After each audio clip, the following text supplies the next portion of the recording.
Tubaramutse mu izina rya Yesu Kristo umwami wacu. Tubaha ikaze kandi ku mwanya mwiza w'ijambo nk'uko bajije kurisengera umukozi w'Imana.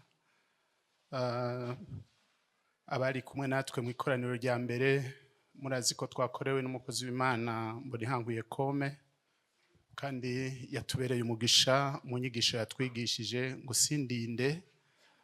sindinde imijiginya. Sindinde imijiginya no kuvuga ngo sindinde gufatwa ku nguvu, sindinde guhanwa, sindinde kujanwa iyo ntashaka.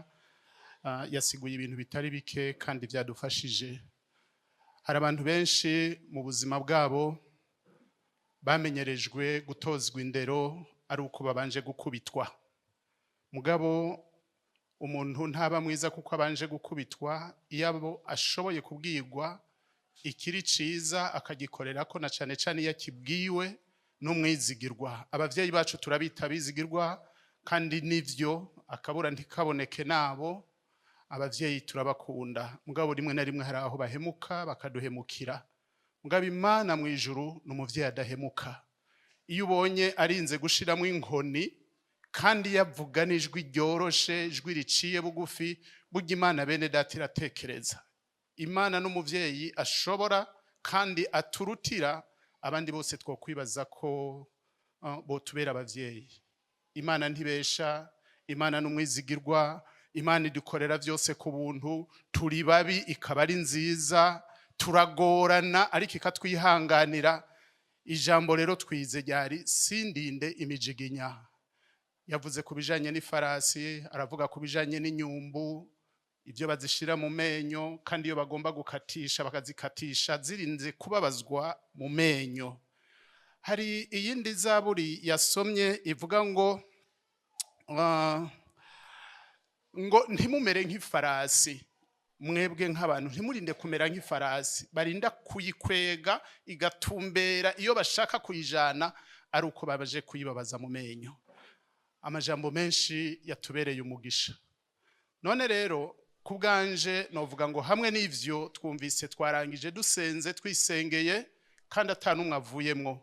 Burya abagororotsi barafise ico bosenga kugira ngo Imana ibakomeze mu kugororoka kw'iyo Mana. Imana ikugiriye ubuntu ugasanga mu mutima na mahoro, shimira Imana kuko ari amahoro. Uhagaze mu buntu bwayo ukabona ufise inzara n'inyota nk'uko twumvise Jospin yaturongoye mu majambo yo gusenga, ugasanga ufise inzara n'inyota vyo kurondera Imana, ubishimira Imana kuko hari abandi inyota yaheze kandi barigeze kuyigira. Turabashimira Imana rero kuba muri hano, kuko umuntu kwegera ngo yumvirize ijambo ry'Imana n'umugisha n'umuhezagiro. Iki kibanza si ciza cane, narijya mubona kirimwe ubushuhe, mugabo mwebwe mushobora kuza kubwemera kugira ngo mwumvirize Imana. Ndavuga ngo ni intambuko ikomeye vyotuma nemezwa kuvuga ngo Imana ibahezagire, kuko kumviriza Imana n'umugisha. Amajambo y'abantu hari aho yumviriza ugasanga nayo kuremesha, mugabo barashobora kuvuga n'amajambo yo gukomeretsa ukarara utaryamye. Rero Imana ntikora bene ivyo, iyivuze ivuga neza, ivuga ibyo kuduhezagira. Kuri uno munsi nagomba dusoma amajambo atari kure yayo. Ndashima Imana ko ijambo ry'Imana kuva mu itanguriro gushika mu vyahishuriwe Yohana, Biblia yose ni ijambo ry'Imana. Umuvuga butumwa avuze ibi ukabona uteranije nawe ivy'Imana yakurungikanye, uza gusanga ari ikintu kimwe. Imana ntivuga indimi zibiri, Imana ntivuga ngo yivuguruze, Imana ivuga ijambo. Ndavye amajambo Jospin yaturongoje mu masengesho, ukaraba amajambo umukozi w'Imana Mbonihankuye yadusiguriye, n'amajambo menye ko murazi ko ahora dukorera mu ikoraniro rya mbere, irya kabiri hagaca habundi mukozi amukorera mu ngata. Kubw'ibituma muzi yababwiye ko adashobora kumara izi saha 6 ahagaze ariko aravuga kubera amagara make yiwe, biramworohera gukora imbere ya saa 6 agaca ataha. None reka dusangirire ijambo hamwe, nanje Imana yampaye ryunganira iryo canke bivuga kumwe. Rivuga ngo umugisha w'Imana ntuvangwa. Umugisha w'Imana ntuvangwa n'ikindi kintu. Umugisha w'Imana ntuvangwa. Reka dusoma amajambo y'Imana aboneka mu gitabo ca kabiri c'abami igice ni ca 15.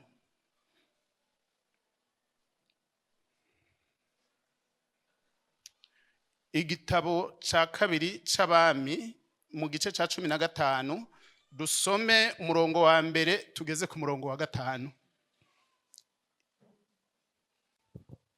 Abami igice ca 15, abami ba kabiri igice ca 15 umurongo wa mbere tugeze kuri 5. Ndasomye. Mu mwaka ugira 27 Yeroboamu umwami w'Abisirayeli ari ku ngoma, Uziya mwene Amaziya umwami w'i Buyuda niho yima. Yagiye ku ngoma amaze imyaka 16, ayimara ku imyaka 52 ari Yerusalemu. Nyina yitwa Yekoriya w'i Yerusalemu nyene. Akora ivy'Uhoraho abona ko ari vyiza, nk'ivyo se Amaziya yakoze byose. Umurongo ugira kanuvuga ngo, mugabo ibitabo byo ku mpinga y'imisozi ntivyakurwaho. Abantu bari bagitangira ibimazi muri ivyo bitabo, bahoshereza imibavu. Umurongo wa 5 ari nawo turangirizako. Hanyuma Uhoraho ateza umwami imibembe, arinda atanga akiri ku imibembe, aba mu nzu ya wenyene, maze Yotamu umwana wiwe niwe yagaba ivyo mu rugo, agacira abantu bo mu gihugu imanza. Imana idufashe cyane. Naya majambo tutagomba kumara ku mwanya muremure, kuko n'umwanya atari kirenga ugereranije aho amasaha atwereka ageze. Aya majambo dusomye avuga iki? Aya majambo ni inkuru zivuga ku mwami Yeroboamu. Kandi uwo mwami Yeroboamu murazi ko ari umwami umwe mu bahungu ba Salomo babiri. Umwe yari Yeroboamu, uwundi akitwa Rehobowamu. Abo bami nkuko abasomyi ba Bibiliya basoma babizi, umwami umwe uyu yitwa Yeroboamu yari umwami atwara Abisirayeli. Rehobowamu nawe yari umwami atwara i Buyuda. Abo bose bari abana b'umugabo umwe yitwa Salomo nkuko mubizi. Amaze gutanga abana babiri bavutse biwe, bakagomba kwima, bakagomba gutwara, ntibabaye bafise ivyiyumviro bimwe. Umwe yaripfuza gukorera Imana. Murazi uyu dusomye Yeroboamu niwe yagiye guhanuza babasore, bakamubwira ati ingoma ya so kugira ngo ikomere, ahubwo abantu urabavuza igiti kugira ngo bagutinye. Mugabo baramwankira, nkuko tutagomba kuja mu nkuru ndende. Mugabo ndagomba kuvuga uyu yatwaye imiryango 10 ya ruguru. Mugabo uwitwa Rehobowamu nawe atwara imiryango 2 iri mu Buyuda n'igice ca Benyamini. Abo uraza kubabona inkuru zabo ziriko ziravugwa, nibo dukuramwo ibintu byinshi byavuzwe ku bami batwaye Isirayeli n'abatwaye i Buyuda. Usomye amakuru uraza kubona ingene abami b'Abisirayeli babaye abambere mu gukora ivy'Uhoraho abona ko ari bibi. Bakama bariko barasenga ibigirwamana, kandi n'igihe batwawe ari nyagano nibo babanje gutwagwa kubera uko kuntu ko kutubaha Imana, bakagumizaho ibigirwamana bisanzwe ari gisanzwe ari kizira imbere y'Imana. Hari abantu bagira ivyo bafinye ko. Usomye hariya mu gitabo cyo Kuvayo mu gice ca 20, ubona Imana irikiraha ivyagezwe Mose. Hari ijambo rikuru Imana yavuze ati ni jewe Uhoraho. Ntihakagire izindi mana mu mbangikanya, ntihagire igisa n'ikintu kiri hejuru mu ijuru canke hasi ku isi. Ntimuze mushikubita imbere, ntimuze mu gisenge, kuko uwo bigira jewe Uhoraho ntazobura kubimuhora. Ibyaha byose ni ibyaha mugabo iyo umuntu ahitanye ikintu kitari imana akagipfukamira akagisenga, ubwo n'ubuyobe bw'ubugesera imana idashobora kwihanganira. hari abantu bafise ibyo bagomba kwiremuza rimwe na rimwe, niyo imana ibateye iteka basanga umenga ibibanza barimwo batwaye ukamenga ataronsa kandi kantu ko kumuzigama, womengo ntivyokunda. Abantu barakunda ubushobozi bundi bwo mwisi itaboneka butari ubuvuye kuhoraho. Igihe cyose uzokwisunga ivyo ukiyumvira ngo urasenga hari akandi kantu bangikanije, umenye ko ico kintu ari gisesema imbere y'Imana. Ivyo Imana yarabihoye Abisirayeli kuva ku ntango kuwitwa Yeroboamu, ingene naho Imana yari yaramutonesheje ikamugira umwami, mugabo hari ibintu wasanga ari karakora bijanye no gusenga ibigirwamana byababaje uhoraho. Muri aya majambo rero turiko turasoma, uraza kubona uwitwa Rehobowamu nawe niwe yatwara, yari umuhungu wa Salomo nyene, mugabo akaba yatwara Ubuyuda n'igice ca Benyamini. Ico tugomba gusoma rero muri aya majambo ni giki? Twavuze amajambo atari make, mugabo mu nkundire tuvuge ibintu bishika bitatu muri aya majambo.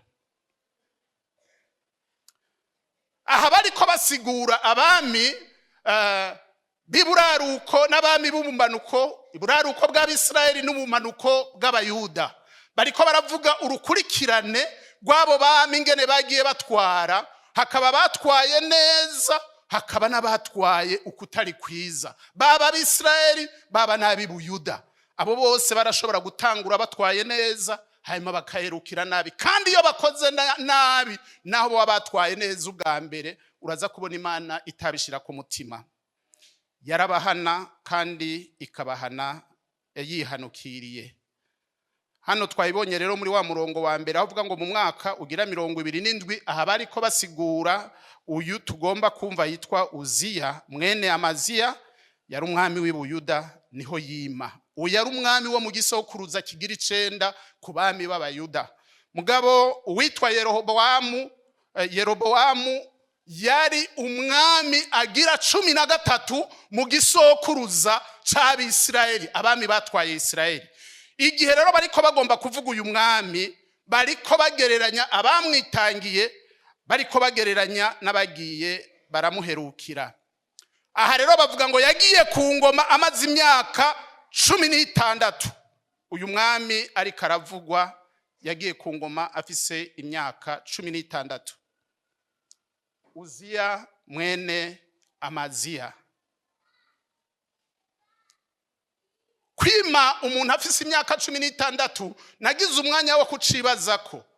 Burya hari umugisha Imana ihezagira abantu itarabiye ngo n'umuntu wa kera, itarabiye umuntu ngo amaze imyaka myinshi. Aha ku myaka 16 hariho umuntu ashobora kwibaza ati mbega ubwo noshobora kuba umwami, mbega ubwo noshobora kwizigirwa n'Imana, Imana yoshobora kunkoresha? Mugabo uyu Imana yaramushimye. Aha turi kumwe n'imiyabaga myinshi y'imyaka 16, kandi igihe nasoma zino nkuru nanje naciye nibuka ko nagiriwe imbabazi ku myaka 16. Kandi ku myaka 16 uraza kuhobona abantu benshi bahamagawe bari muri iyo myaka.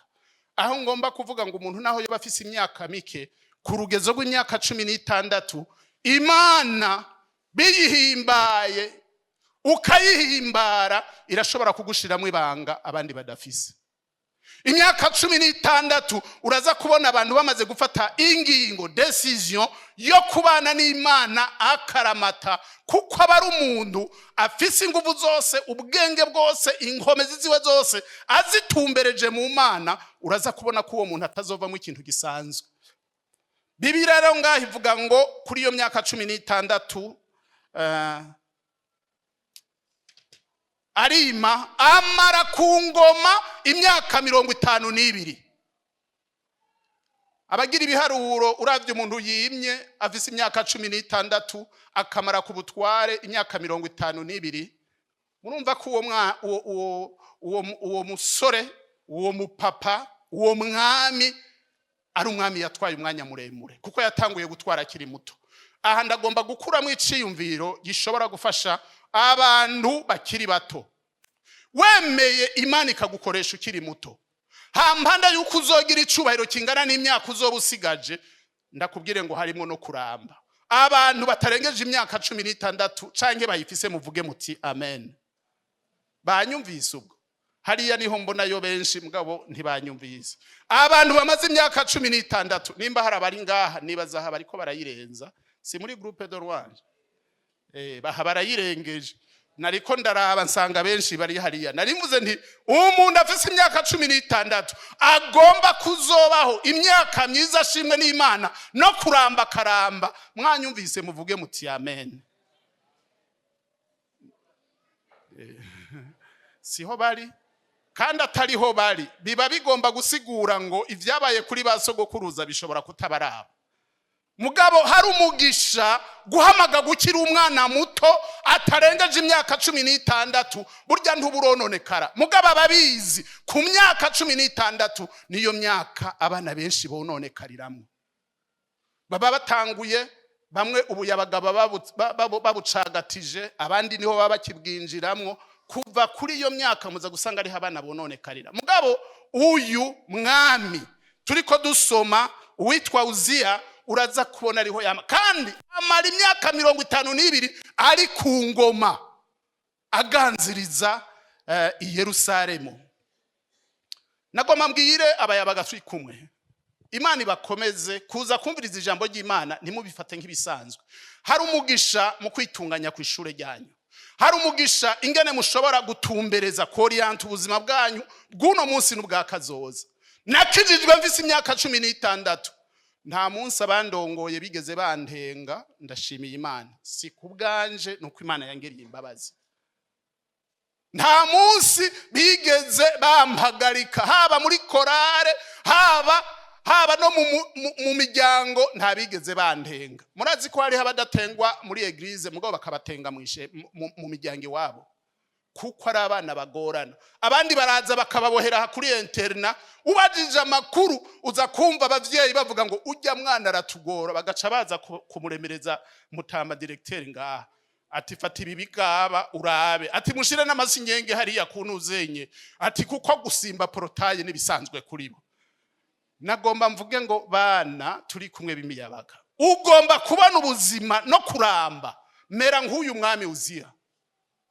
Yimye ku myaka 16, imyaka 52 ayimara ari umwami ariko aratwara. Uyiteranije iyo myaka uza gusanga ari 70 ngahe? 68.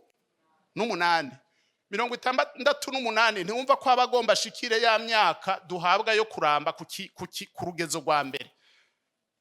Mwisengesho rya Mose ntiyavuze ngo iyo turambye tumara imyaka 70, ngo iyo umuntu amaze imyaka myinshi ntakamara na 80. Ntiwumva uyo ko yari amaze kuyimara asigajemo nk'imyaka 2, kuko handi yari bwapfe ubuzima bwari bukibandanya.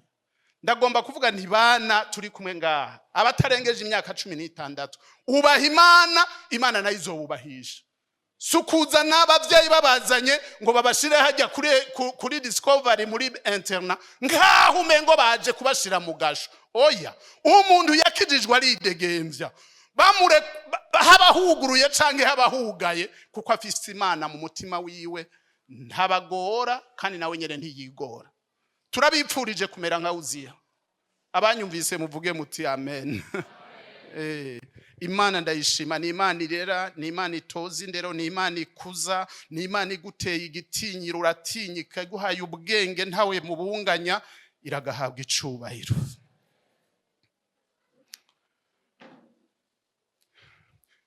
Aha twariko tuvuga rero iyo myaka yimye afise, mugabo muri ayo majambo turaza kubona ngo ayimara ko imyaka 62 ari Yerusalemu. Ijambo rikurikira inyuma yo tuburungu tubiri vuga ngo nyina yitwa Yekoriya w'i Yerusalemu nyene. Igituma havugwa nyina ni iki? Ba nyina w'abantu barafise ingene bavugwa. Iyo uvyaye neza ukavyara umwana mwiza, umwana afise indero, no kuvuga ngo muzosanga bishimirwa ba nyina w'umuntu. Naratangaye abantu bavuga indimi izo tuvuga zose bavuga ngo ni langue maternelle, ni ukuvuga ngo ururimi rwa mama, ntabwo ari langue paternelle. Oya, kuki ari langue maternelle?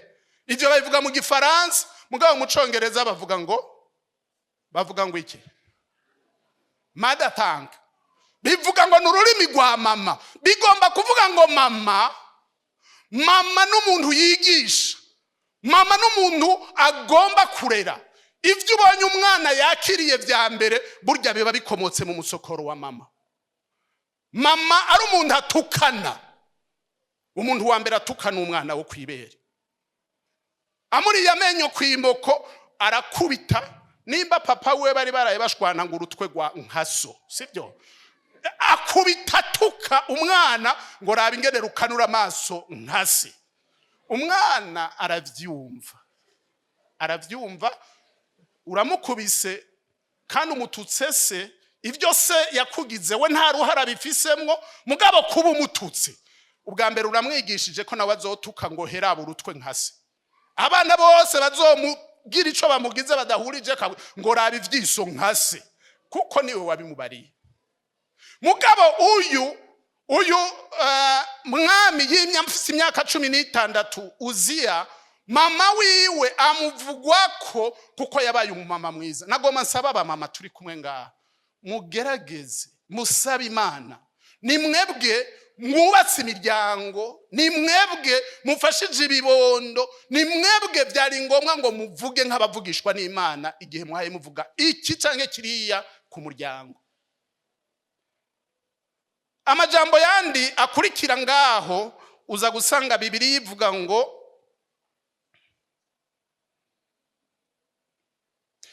ku murongo wa 3, akora ivyo harabona ko ari vyiza. Uyo ninde? N'umwami Uziya.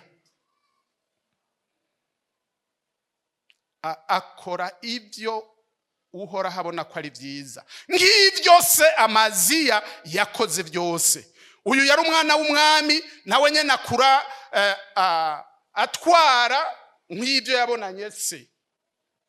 Umurongo wa 4 niwo muza kubona uri kw'ibintu bishobora kuba bitari vyiza cyane kuvyo tugomba kuvuga. Ngo mugabo, kadusubire kuri 3, akora ivyo uhora abona ko ari vyiza nk'ivyo se Amaziya yakoze vyose. Aha nta kindi babivuga ko. Umurongo wa 4 uvuga ngo mugabo ibitabo byo ku mpinga y'imisozi ntiyabikuraho, abantu bari bagitangira ibimazi muri ivyo bitabo bakahosereza imibavu. Iki ni kintu atakoze, naho yakoze vyiza. Mu ntwaro yiwe uyitwa Amaziya hari ikintu atashoboye gukora. Aha ndiko ndasomera ijambo niyumviriye nti mbega mu buzima bwacu burya turashobora gukora ibintu vyiza kandi bishobora gushimwa n'abantu. Mvuga nti ego cyane. Burya vyoba bishikaho umuntu aba hataciza akora, yoba avuze nka babandi. Hari abantu baba bagararije, ukazibona mu mutima we yaramaze kwicira urubanza, ukazumva bavuze ngo nzokora iciza ikibi kitakibaho. Aho mu yandi majambo aba yarihebuye. Mugabo mu buzima bwacu naho umuntu hogira ibimugora, muzabuza gusanga hari ivyiza dushobora gukora rimwe na rimwe. Yesu ashimwe. Aho umuntu yoba ata kintu na kimwe ciza gikora, mu yandi majambo sinzi nico bacamuzanye ngaha, kuko nuko kuza kumviriza ijambo ry'Imana ni ikintu ciza wakoze. Akora ibintu vyiza vyinshi, kandi ivyo vyinshi vyiza Imana yarabibonye irabimushimira. Ikintu kibabaje ngaha ni giki? Usomye umurongo kuri uyu murongo wa 4 uvuga ko icamunaniye kwari gukuraho ibitabo byo ku mpinga y'imisozi, kandi baraja gusengera yo no koserezayo imibavu. Ibintu n'abantu bivuga ngo hari ibintu atakoze byo gukuraho ibigirwamana. Hari abantu bakunda gukunda Imana, bagasenga Imana, mugabo ugasanga hari ibintu vyabananiye gukura mu buzima bwabo, kandi vy'ubuyobe bw'ubugesera. Ugasanga naho hari vyiza akora, harimo nuko kuza kumviriza ijambo ry'Imana, mugabo ugasanga uwo muntu umwitegereje we nyene yiyizi n'abantu bamuzi ko naho asenga hari ibintu bitameze neza. Umwigisha yatwigishije ubwa mbere yavuga ngo mu mutima w'umuntu harimo ico bita ijwi ryo mu mutima canke conscience. Ni ukuvuga ngo ikintu kikubwira kuko umuntu ataremwe nk'igikoko. Mu mutima ukoze ikibi ukabimenya kandi ugasenga ukamenya ati jewe hari ibintu bitameze neza mu buzima bwanje, ugasanga ntushobora kuvyihana kumbure nibizana inyungu ifadika. Yavuze iby'ibiturire, yavuze n'ibindi aho umuntu avuga ati no kwihana, none ninihana nzoca ndeka kwakira bijya bintu. Kandi uzi ko ijambo ry'Imana ribikubuza, uzobifungura ubirye uroranigwe. Mugabo n'ikintu citwa ibitabo byo ku mpinga y'imisozi bidakuwe mu buzima bwawe. Hari abandi bafise ibinabiriya tutagomba kudondagura, kuko iyo ndiko ndavuga gutya sinzi abandi muri Amerika bavuga ngo ubu ngo bisigaye bitemerwa na gatonyi mu rusengero kuvuga ibyaha abantu bakora, na cane cane kubijanye n'ubusambanyi, kubijanye n'ubusuma, bakavuga ngo ni violence, ngo nukugira gute, ni kurengera abantu, ugatangura kubatukira imbere y'abantu. Mugabo kw'Imana yavuze inyuma ko hazoba imbwa n'abarozi n'abasambanyi n'abasuma n'abantu bakora ibibi byose bakabikora, hazoba inyuma niyo bazoja, kandi ni mu gihano. Nimba Imana yavuze gutyo, abandi naho bopfukapfuka ibyaha bakabyeza, bakabiha imvugo ningi itabari mbabarira amatwi. Bamwe bavuga ngo iyo ari umuntu afise umuhabara wiwe bavuga ngo nuwugendana nawe. Urumva bakubwiye ngo n'umuntu agendana nawe. Burya twese ntitugendana n'abantu, mugabo kugira ngo bavyoroshe ngo ujya muntu baragendana, uvyumvirije neza ucabaza kuki bagendana gute, canke ngo barasohokana. Ivyo byose ni imvugo mbabarira amatwi. Mugabo uko wovyita kose, kw'igikorwa kibiri inyuma ari igikorwa Imana yabujije kandi kibi, ni ngombwa ngo Imana izigihane. Umurongo ugira 5 ntatevye kuko umwanya usa n'uduheranye, reka dusome umurongo wa 5. Hanyuma Uhoraho ateza umwami imibembe, arinda atanga akiri ku imibembe, aba mu nzu ya wenyene. Maze Yotamu umwana wiwe niwe yagaba ibyo mu rugo, agacira abantu bo mu gihugu imanzi. Ivyo amaze kubikora, harageze igihe Uhoraho avuga ati birebire ni birebire. Abafaransa ngo trop. Uyu mwami yarakoze ibyiza ndabibona, mugabo ibi byo kugumizaho ibigirwamana muri we, ubu nanje ngoma ngira ico nkoze. Bibiri ivuze ngo Uhoraho ateza umubembe nde? Umwami. Mbe hajya umwami kugwara umubembe byasigura ngo arabandanya kuba umwami w'Abayuda? Yarabandanya kuba ku ngoma. Erega umubembe ubu abantu bawufata nk'ikintu gisanzwe, mugabo mu isezerano rya kera umuntu agwaye umubembe byasigura ngo apfuye abona. Ikintu ca mbere kwari ukumukura mu bantu bakamujana kure y'igisagara aho abantu badaca. Mugabo kuko yari umwami, baremeye babohera mu nzu, bamushira hehe? Bamushira mu cumba ca wenyene, aho adashobora kubonana nabi wabo, aho badashobora gusangira, aguma ngaho. Kubera iki? Icaha co kurekera ibintu byo ku mpinga y'imisozi abantu bakagenda gutangira ibimazi, birayibabaza Imana. Mu byo twasomye mu mwanya warenganye, umukozi w'Imana yavuze ku makuru ya Nebukadineza, ingene Imana yamuretse hejuru ko yigizaga hambaye, Imana ikavuga ati ibigirwa abana ntibigirwa abagabo, bigirwa abana ntibigirwa Uhoraho. Hejuru y'ubwishime yamuteje ibyago, maze arahindura ubwenge, agenda nk'ibikoko, arisha nk'ibikoko kumara imyaka 7. Umwigisha yatubariye ati mu myaka 7 mu bisanzwe umuntu yapanshitse asigaye arisha ibyaje. Vyazi bisigura ngo yari kudeta yiteye bwiwe, umuntu yari kumufata akavuga ati naka murabona ko atace kimariye igihugu, yari kuba bikoze kandi mu bwitonzi bwinshi ku buryo abantu bose bari kuvyumva. Mugabo urabi vy'Imana igomba gucisha bugufu umuntu, yarabikoze guki kiringo c'imyaka 7. Umushatsi uragenda uramera kurya kw'inkaranka ku mutwe. Imyaka 7 mukuranirwa ko nta wigeze atwara ubwami bwiwe.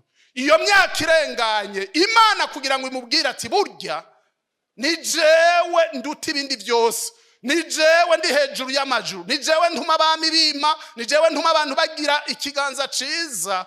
Imana iramwururutse inyuma y'imyaka 7, akenge ngo karagaruka. Niyumvira kagarutse cyambere kwari ukuja muri sarodo kwa fira.